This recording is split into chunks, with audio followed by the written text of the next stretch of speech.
Hello, everybody, and welcome back. Today, I want to talk to you about how successive governments have been able to circumvent democracy right under our noses. And they've signed international agreements which impact our lives, which aren't even voted on in Parliament, which are waved through using this thing called royal prerogative. Let's do history. Although science is, of course, still my favourite, obviously.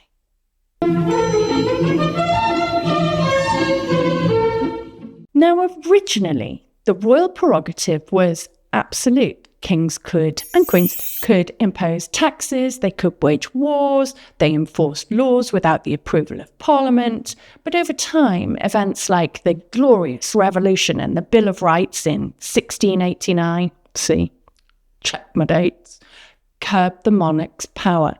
But instead of getting rid of the power, they just transferred it to government ministers. And it's still there today. And it's being used in ways that bypass Parliament. And that means, of course, that it bypasses us, the people.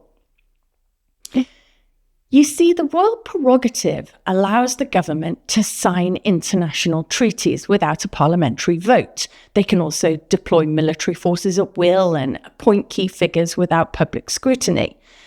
And what it means is that major decisions that shape our economy, our security, and now, of course, the environment, can be made without any kind of input from us or our MPs. In fact, some of the major treaties of our time have been signed using this power, including those which have been pushed by unelected shady NGOs like the Club of Rome, the WEF, and of course the UN.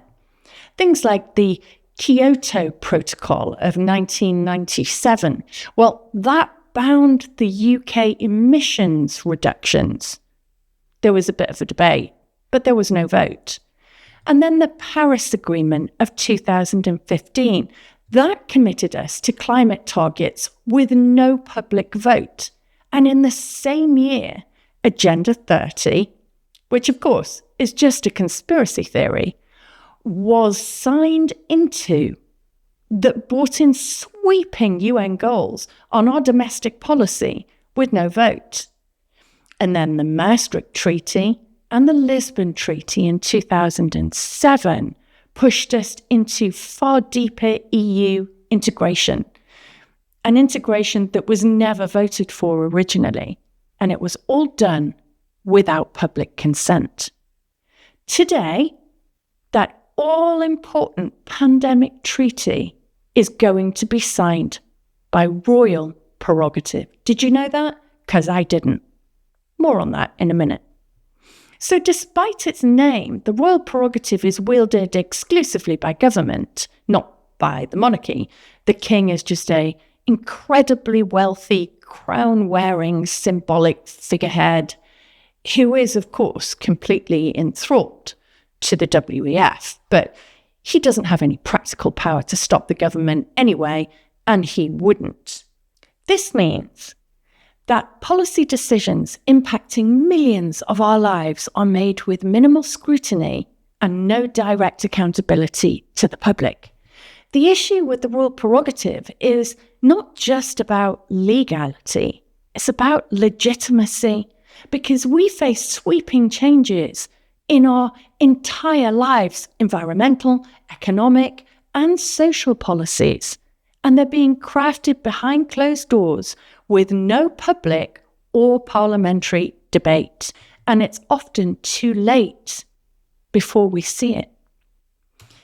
In addition to the pandemic treaty, though, there are other agreements being pushed without full public scrutiny at the moment. The India-UK Free Trade Agreement will bring in major economic changes.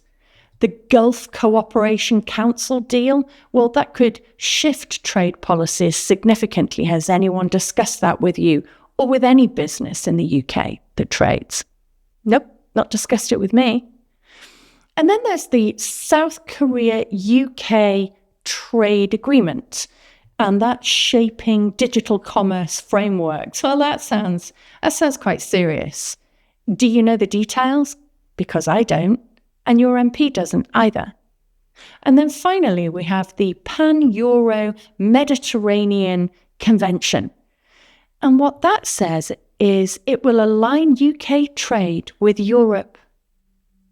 Didn't we just vote to not align with Europe? Who knows? Because the details aren't being shared with us and it won't be voted for in Parliament. And so we come back again, full circle to the Pandemic Preparedness Treaty, because this agreement has also been negotiated in complete secrecy. In fact, the government won't even tell us who's doing the negotiations on our behalf. And it will hand significant control over our health policies to the World Health Organization, whose second largest funder is Bill Gates, and he's not even a British citizen. National sovereignty is being chipped away at, and the public is being left in the dark, despite reassurances that national sovereignty remains intact. The treaty includes clauses that override our own national health policies during a period where they declare a national health emergency. This means that unelected international bodies could dictate how we respond to future crises with no democratic oversight.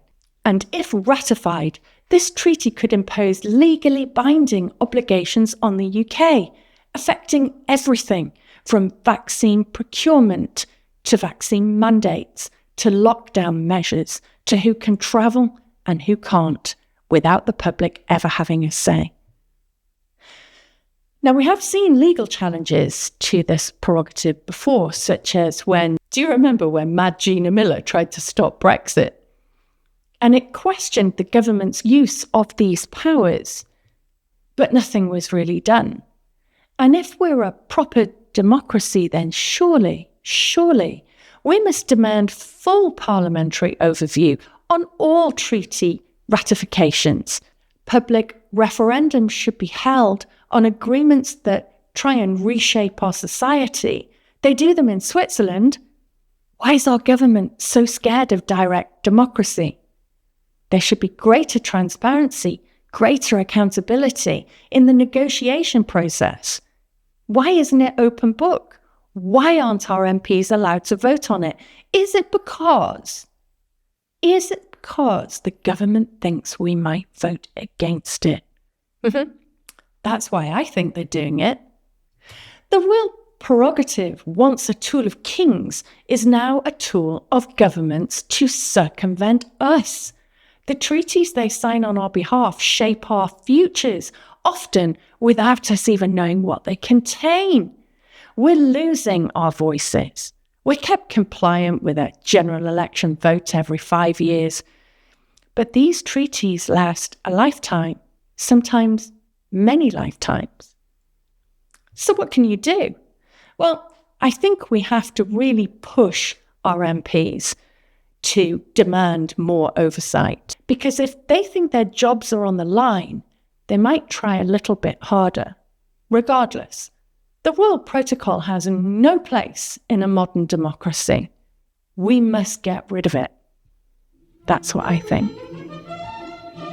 So thanks for watching my little royal rant. I was shocked when I found out that the Pandemic Treaty, which is up again for discussion in May, was being signed by this royal protocol, and I think it is absolutely anti-democratic.